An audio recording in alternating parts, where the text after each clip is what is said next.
Thank you for staying with us. And now we're going to review the front pages of the paper. We'll start with The Nation. Troops hit terrorists in nationwide crackdown is a major headline. Bandits commander, others killed. Woman terror suspect arrested, victims rescued. And then no need for strike during talks. Education minister tells ASU. Cardoso, why CBN will sustain monetary tightening policy. At bottom strip, we've got INEC's recognition of Gabam-led ESCO throws SDP into confusion. Why Lagos, Abuja, top destinations for FDI. Naira rallies on sustained forex growth. Reserves hit $41.5 billion. United Airlines acquires 6 Boeing 737-800 aircraft. Blackout enters 2 weeks in parts of Benin. That's not a good story. And then finally, we have new customs duty exemption rate takes off and minister to meet NUPENG others. So I well, have we the starting with major headline. Yeah. So troops at the weekend swooped on terrorists, bandits, and other criminal elements across the country, killing many and seizing arms and ammunition. The raid took place between end of last week and yesterday, and they said it dealt a serious blow on insurgents. Then the army spokesman, Lieutenant Colonel Apollonia Anele, and brigadier spokesperson gave account of how the criminals were neutralized in Northwest, Northeast, and North Central. Members of the Eastern Security Network, that's the ESN, in the Southeast also suffered huge losses. In the South-South, all thieves got a dose of the military firepower. In the Southwest, suspected armed robbers, kidnappers, and drug dealers got a raw deal. Now, for the Northeast, they said during the sustained week-long crackdown, Army Lieutenant Colonel Anele said troops rescued many kidnapped victims, recovered assorted firearms, ammunition, and seized illicit substances. According to her, in the Northeast, they said troops of 117 Task Force Battalion supported by civilian Joint Task Force and Vigilante engaged terrorists at Yimumuze in Chibok local government area of Borno State, neutralizing one and seized an AK-47 rifle magazine, 24 rounds of ammunition inside. She said troops of 159 Battalion in Gaydam local government eliminated another terrorist, recovering additional weapons. In Gwoza Council, they said troops of 192 Battalion with hybrid force repelled and ambushed by ISWAP JAS fighters around Kwatara Kasa village, killing one terrorist, while others fled, toward the Mandara Mountains. They also said operatives of 115 Task Force Battalion in Adamawa arrested 8 suspected cattle rustlers, recovering locally made weapons and mobile phones. They went ahead to just give a list of what the troops have done so far, the people they have released from, kidnappers, den, and all of that. So this is a good one. I just hope they continue and they don't relent. So what I see is they push, and then they pause. And in that pause, a lot of things, those people are going back, they are getting more ammunition. Is it really a pause? It's just that sometimes when there's a counterattack from the insurgent, it just seems like there's a pause. Okay. So blackout in parts of Benin City, Edo State capital, has entered the second week. Street lights, government buildings, Edo NUJ Secretariat, and other subscribers to Usi Omo Power have been in darkness since September 1st. The blackout was occasioned by the shutdown of Usioma Power Plant, and this is due to ownership tussle between Usioma Power and its Chinese partners, which are the Jiangsu Communication Clean Energy Technology. So Usiomo Power Plant is a 95 megawatt power frame that is gas-fired, and it was completed in 2020. The ownership tussle began when the Chinese company attempted to take over ownership of the frame. But the Director General of Edo State Electrification Agency, Mr. Ebwadon, said that the state government had no knowledge or involvement in the decision to shut down Usiomo Power Plants. He said plants were on for the state government to switch back to Benin Electricity Distribution PLC. So we hope that they settle their tussle quickly, so that, because it's not easy for entrepreneurs or business people to be with that. 2 weeks is a long time. And then with this fuel scarcity that's looming now, I just wonder. Yes, that combination is not good. It's not good at all. Okay, so I have the story on ASU. The minister is saying no need for strike during talks. He said this, that all is being done to keep tertiary institutions running. According to him, he said a holistic negotiation with various unions is ongoing and it's needless going on strike during the talks. He said the government was making concerted efforts to meet the demands of the unions to prevent disruption in academic activities. And he also insisted that government will not rush into any agreement that has not been properly negotiated. And he is now he pleaded with the unions to be patient as government makes attempts to address the various issues that they have.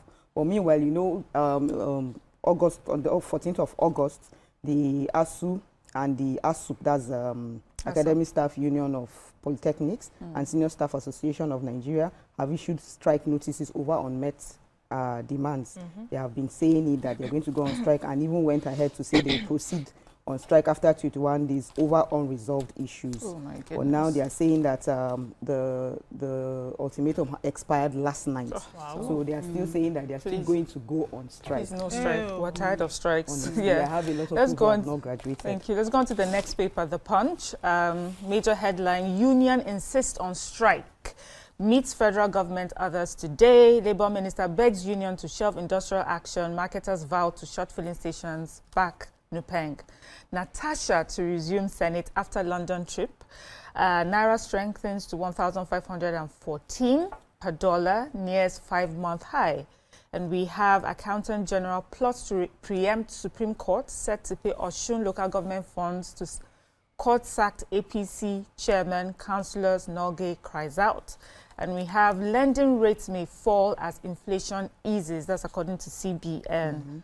What do we have here? We have the let me take the NUPENG. So the Nigerian Union of Petroleum and Natural Gas Workers on Sunday declared that it will embark on strike beginning from today, that's Monday, despite the intervention of the federal government to address the grievances of the union. So NUPENG President William Akboreha confirmed that the federal government had reached out to the union on the need to avert the strike. He, however, insisted that the industrial action would go ahead pending the outcome of the meeting they're going to be having today. So the union had on Friday announced that it will begin an industrial action September 8th. That's today, a development that could lead to fuel scarcity. And they said the decision stemmed from the Dangote Petroleum Refinery plan to import 4,000 compressed natural gas powered trucks for a direct fuel distribution to retailers. We've taken that part of the story some time ago.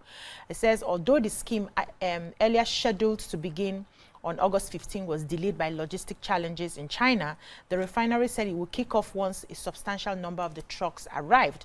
But in a statement jointly signed by Akboreha and the General Secretary, that's Folabi Olawale, on Friday, NUPENG now accused Dangote Refinery of anti-labor practices that threaten the livelihood of members of its petroleum tankers drivers branch. They lamented that the refinery owner, that's Aliko Dangote, had insisted that new drivers for the imported trucks will not be allowed to join any union whatsoever. Yes. So they went ahead to describe the decision as an affront to freedom of association guaranteed under the 1999 Constitution and a breach of international labor conventions to which Nigeria is signatory. So that's one of the reasons they are still going to embark on the so-called strike, because really strike to deal with that, that? saying that his Exactly. people will not join. But I think he doesn't have a right to do that. Every worker should join a union. At least it's under the law in our constitution. Yes, but I don't think he needs a Dangote- strike. What I'm saying, I don't think he needs a strike. They to could find a handle way that. to resolve But it. let's go on a short break. We'll be right back to continue the review of the papers. Thank you for staying with us. We're continuing with the review of the papers. We're already looking at Punch. Yes. I have a story I'd like to quickly take, and that is Natasha. So it's good news. Senator Natasha Akpoti-Uduaghan, who represents Kogi Central, will return to the National Assembly later this month after completing her 6-month suspension, her lawyer has confirmed. He disclosed that the senator was on vacation in London, but had already made plans to resume plenary alongside her colleagues when Senate reconvenes September 23rd. They say she's ready to resume her term. Everything is in place and the 6 months have expired. The only thing left is for her to resume. And then they said that the lawyer says that the Senate leadership was not expected to obstruct her return. We have been told that even the leadership of the Senate is ready to welcome her. So that's the situation at the moment. There's no obstacle at all, he has been assured. Okay. So we'll watch it September 23rd. We're here for it. This is supposed to be good news, but I don't know. The Naira traded near a 5-month high at 1,514 naira 86 kobo against the dollar on the official window at the close of last week. This is according to the data from the Central Bank of Nigeria. This indicates a strong start to September. I don't know about that. For the domestic currency, which started the month at 1,526 naira 09 kobo per dollar against the dollar before closing at 1,514 naira 56 kobo against the dollar on Thursday at the Nigerian foreign exchange market. The naira had last strengthened below 1,515 mark on March 6th when it closed trading at 1,512 on the Nigerian foreign exchange market. At the parallel market, it also appreciated, rising to 1,538 naira against the dollar, a 0.02% strengthening. Wow. We expect it to, I want to be hearing 20.00. Dollar should be like at 200 naira. Okay, so I have a story on the lending rates, saying that the lending rates may fall as inflation eases, says the CBN governor. He said the governor of the Central Bank of Nigeria, Mr. Kaduso, has hinted the lending rates may decline in the coming months as inflation continues to ease, raising hopes for improved access to credit and stronger investment flows. He said he gave this assurance during a fireside chat at the European Business Chamber on Saturday. He said the headline inflation, though still high, has begun to slow down, creating the possibility of lower lending rates once price stability is further consolidated. He said, and I quote, that the environment in which stronger corporate lending and higher levels of investment will naturally follow. And this is a very good gist for business owners. He's saying that very soon they'll be able to borrow money at a very, very reduced interest rate. 1%. So we're wishing that 1%. Are you sure it's feasible? Okay, let's go on to the next paper, Daily Sun. Yeah. Major headline 2027. Jonathan presses on with election plans. Then we have federal government pleads as NUPENG, IPMAN, others halt operations today over rift with Dangote refinery. No retreat till federal government reviews 70,000 minimum wage, says NLC, vows to mount more pressure. Cross River secures host rights for Intra-African Trade Fair 2026. Amazing. United Nigeria Airlines seals B737-800 deal with Southwest Airlines. Kudos, knock trail ban on extravagant graduation parties in basic schools. And finally, 2027, Ezekwesili, Utomi, Falana, Agbakoba, others plan national dialogue on electoral reforms. Who has what? Yes, so the Nigerian Labour Congress, NLC, has vowed to intensify pressure on the federal government to review 70,000 naira minimum wage, insisting that the current rate had been overtaken by economic realities.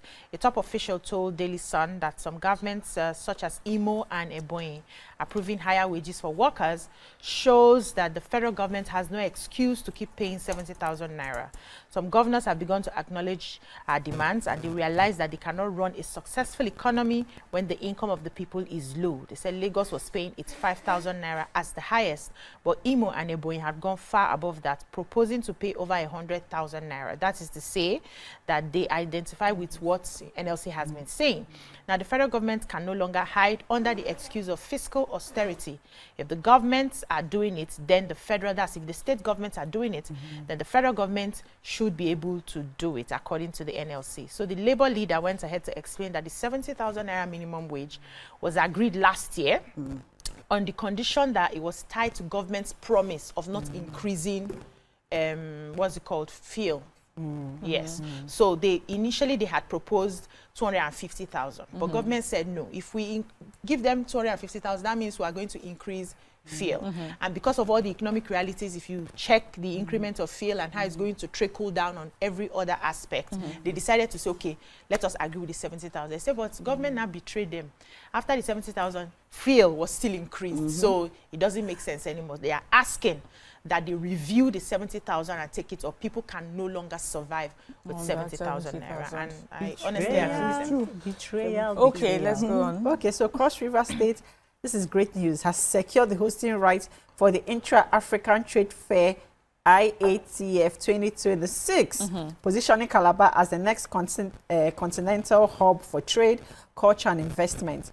The announcement was formalized in Algeria, where Governor Basti Edet Utu signed the hosting rights during the 5th sub-sovereign business engagement on the sidelines of the IATF 2025. Governor Utu described the development as a milestone, not only for Cross River State, but also for Nigeria and Africa at large. This is a profound honor for our state and a defining moment for Africa's sub-sovereign governments. He said Cross River will rise to this great feat and that they are ready to lead Africa into a new era of trade and cooperation. He also praised the vision of Afrexim Bank in supporting intra-African trade and particularly the creative industries, which he called Africa's new gold mine. I'm happy and I hope to be there next year. This gladdens my heart. Oh, wow. That's interesting to find. Haja. Okay, so yes, I have the story of the United Nigeria Airlines. They said they sealed 737-800 deal with Southwest Airlines. They said the Nigerian Airlines signed a historic aircraft sales and purchase agreement with the Southwest Airlines, the world's largest operator of Boeing 737, for the delivery of 6 Boeing 737 aircraft within the year. They said this will bring the total aircraft to 10 new aircraft scheduled for induction between the first quarter of 2026 and the first quarter of 2027. They said, they said the Skyworks Holding, a leading provider of the aircraft lease origination and comprehensive lease management service, facilitated the agreement, ensuring the transaction aligns with the global industry standards. And they are saying that the chairman, that is Obiora Okonkwo, said the new fleet will enable the airline to operate additional flights across approved domestic, regional, and international routes, increase passenger and cargo capacity at competitive fares, and provide more efficient point-to-point travel. This is a very, very competitive fares. Sorry. So this is a very good. This is a very good development for Nigeria. Well, let's go on to the next paper, Vanguard. A major headline here is Dangote, NUPENG face of federal government moves to avert nationwide strike. Interest rates, manufacturers look beyond banks for survival. Local government funds, Osun, Norge warns OAGF.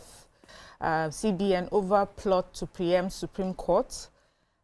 We have United Nations, Atiku Obi, Ndume rage over killing of 63 in Borno, demand probe. Then we have how we turn deficits to big balance sheets, Enajamo Isire, that's DD Microfinance Bank. And at the very top, NLC, federal government workers demand minimum wage review, which we've taken already. Who has the UN Atiku Obi, Ndume rage over killing of 63 in Borno? I have it. Okay, are you ready for that? If you're not ready, is there any other? Okay, so they said the fresh Boko Haram attacks in Borno State have left no fewer than 63 people dead. They say 5 soldiers, 58 civilians, and about 2 other people. They said that the former Vice President, Atiku Abubakar, Labour Party presidential candidate Peter Obi, and the Senator Mohammed Ali have said that they should probe into this. They said all 4 have demanded urgent government action to halt the country's worsening security crisis in the country. They said this attack occurred on Friday, and they targeted the Rajamal community in Bama local government area in Munguno local government area in Darajamal, that's Borno State. And they are saying that that the insurgents, they stormed and resettled the community. They came in the night and then they fired on, and even also the soldiers were firing back. But they were still able to, they still killed a lot of them. They said they set ablaze 20 houses on fire, and also, you know, where they stored their food too, they set all of that too on fire. So they're just saying that the government should do more, should do something about it, and even the UN people. So that's what I was saying earlier. We read the good news, but then there's always bad news side by side. They're so emboldened. Yeah. Okay. Do we have time? We have. Do you have one? No, not in. Okay. Let me just quickly read the Tribune. Okay. Nigeria exempts goods valued at $300 from customs port duty. Afrexim Bank (BOA) seal $1 billion deal with deal to support Nigerian farmers, SMEs. Major headline, NUPENG adamant as federal government calls for talks, urges truce, which have taken already. Nigeria in grip of full-blown security emergency, says Obi. Atiku decries Borno Boko Haram killing, which you've taken. Health section, artificial sweetness, age brain 62% faster. Unfortunately, that's all we can take in the papers this morning. Let's go on another short break, and we'll be right back to discuss our hot topics.